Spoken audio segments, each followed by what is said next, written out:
হঠাৎ করে দেখো আমাদের বাড়িতে কে এলো। হ্যালো এভরিওয়ান, তোমরা সবাই কেমন আছো? আশা করি খুব ভালো আছো, আর আমরাও ভীষণ ভালো আছি। নতুন একটি ব্লগ নিয়ে চলে এলাম তোমাদের কাছে। তো দেখো আমার পাশে কে বসে আছে, আমার পিসির মেয়ে। এটা হচ্ছে মেজো, আর বড় এসেছে, তো কিছুক্ষণ পর তোমাদেরকে দেখাবো। আর আজকে না প্রচুর মজা করব। আর আজকে হচ্ছে ছুটির দিন, আমার বোন বাড়িতে আছে। আজকে মা স্পেশাল মেনু হিসেবে বানাচ্ছে বিরিয়ানি, কারণ ওরা ভীষণ বিরিয়ানি খেতে ভালোবাসে। তো তোমরা কিন্তু অবশ্যই কন্টিনিউ দেখতে থাকো ব্লগটা। আর আমরা সারাদিন বোনেরা মিলে কীভাবে মজা করছি সবটাই তোমাদের সঙ্গে শেয়ার করব। তো চলো, তুই যে আজকে আমাদের বাড়িতে এসেছিস, কেমন লাগছে বল? খুব ভালো লেগেছে। আমরা প্রচুর মজা করি প্রত্যেক দিন, তো সেইভাবে কন্টিনিউ ব্লগ দেওয়া হয় না। আর ইভা তো আমাদেরকে প্রচণ্ড জ্বালাতন করে, কি বলবো আর। কিন্তু বেশ মজাই কাটে আমাদের। তো আমরা যখন বোনেরা একসঙ্গে থাকি ভীষণ মজা হয়। ওই দেখো বড়, আর এই যে মেজো, আর ছোট এখনো আসেনি।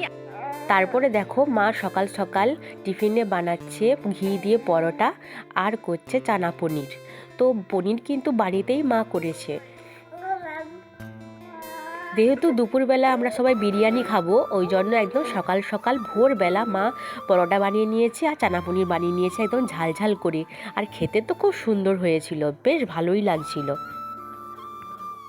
বাবা তো ভোর ভোর ঘুম থেকে উঠে পড়ে, তো ঘুম থেকে ওঠার পর এই দেখো চিকেন নিয়ে চলে এসেছে।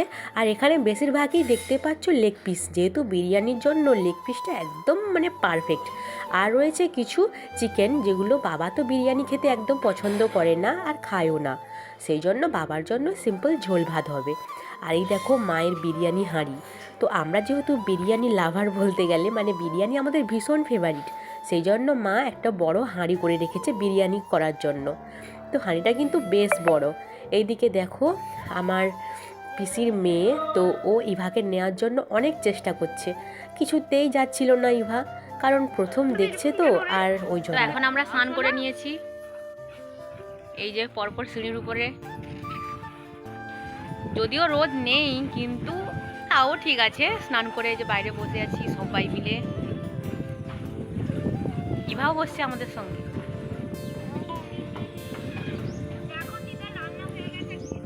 তারপরে করবো বিরিয়ানি পার্টি।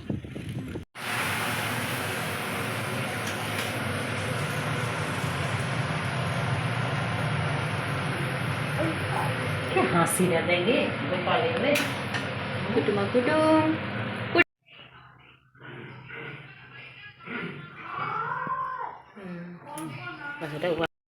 মার তো বিরিয়ানি প্রায় শেষের দিকে, এবার শুধু দমে বসালেই হয়ে যাবে। আর তারপরে মা ফ্রেশ হয়ে যাবে, তারপরে আমরা একসঙ্গে খেতে বসবো।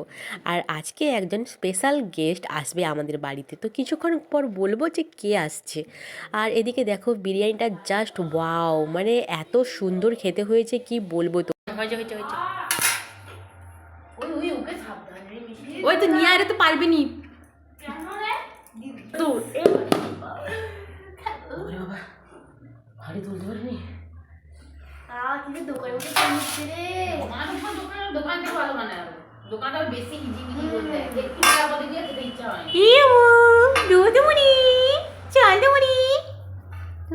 বিরিয়ানি পার্টি। লেগ পিস নিবি? দেখে নেই। তোমরা নিশ্চয়ই জানবে আমি কেন এরকম কথা বলছি, কারণ আমার কয়েকদিন ধরে এত ঠান্ডা লেগেছে কি আর বলবো, একদম ভয়েস বাজে হয়ে গেছে আর গলার অবস্থা একদমই খারাপ। তো যাই হোক, মোটামুটি এখন ভালোই আছি।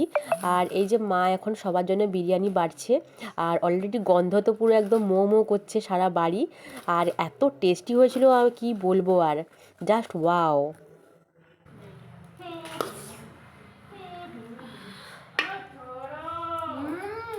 তো এতক্ষণ ধরে যার জন্য ওয়েট করছি, বারবার দেখছি যে কখন আসবে, আর এসে গেলেই আমরা খেতে বসে পড়ব। তো দেখো বাড়িতে একজন আসবে আর আমরা বাড়িতে বসে খেয়ে নিব, সে মানুষটা না এলে সেটা কি করে হয়। তো যাই হোক, আমাদের খাওয়া দাওয়া কমপ্লিট হয়ে গেল। এরপরে দেখো কত মিষ্টি নিয়ে এসেছে, আর ওইদিকে মা একটু দেরি করে খেতে বসেছে, আমাদেরকে সব খাওয়ার দাওয়া দিয়ে ধোয়া মোছা করে তারপরে নিজে খেতে বসেছে। এইদিকে ইভা এখন তার মিমির সঙ্গে খেলু করছে, আর ইভা এত দুষ্টু করে সারাদিন, ওকে নিয়েই আমরা মাতামাতি করে থাকি। এরপরে দেখো এতক্ষণ পর এই মানুষটার দেখা পেলাম অনেকক্ষণ পর, যার জন্য আমরা ওয়েট করছিলাম যে কখন আসবে আর কখন আমরা গল্প করব, আড্ডা দেব। অনেক দিন পর দেখা হলো তো তাই জন্য ভীষণ এক্সাইটেড ছিলাম সবাই। তো আজকের মতো এইখানটায় আমি ব্লগ এন্ড করব। আর ওরা তো আজকে থাকবে না, তোমাদেরকে বলেই দিলাম, ওরা এখন চলে যাবে, দুই বোনের এক্সাম রয়েছে, তো সেই জন্য। তো পুরো ব্লগটা কেমন লাগলো তোমরা কিন্তু কমেন্ট করে জানিও, আর আমার চ্যানেলটি তোমরা সাবস্ক্রাইব করে দিও, যাতে নতুন নতুন ভিডিও আপলোড হলে তোমাদের কাছে পৌঁছে যাবে। আর আজকের মতো আমি এখানেই এন্ড করে দিলাম, টাটা। নেক্সট ব্লগে আবার দেখা হচ্ছে তোমাদের সাথে।